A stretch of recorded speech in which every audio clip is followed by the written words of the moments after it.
I'm Atra El-Nashar in Washington. President Trump spending hours in the Situation Room with his national security team Friday as Israel and Iran launched additional missiles at one another.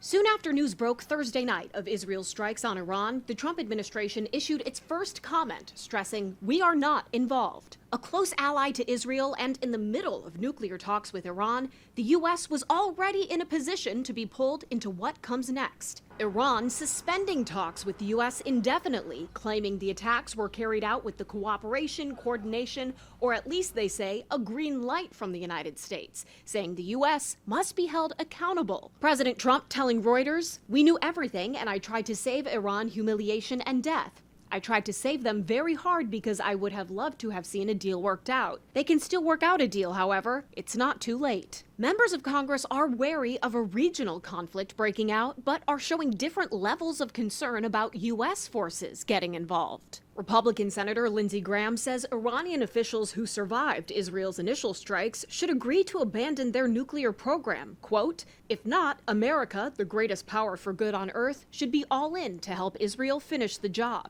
Top Democrat on the Senate Armed Services Committee, Jack Reed, calling Israel's actions a reckless escalation. He says, "I urge both nations to show immediate restraint, and I call on President Trump and our international partners to press for diplomatic de-escalation before this crisis spirals further out of control."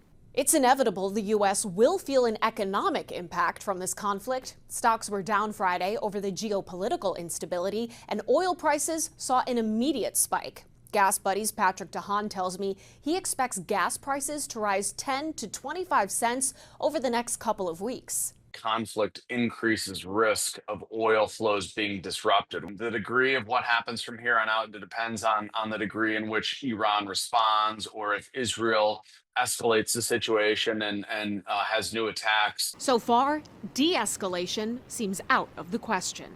In Washington, I'm Atra El-Nashar reporting.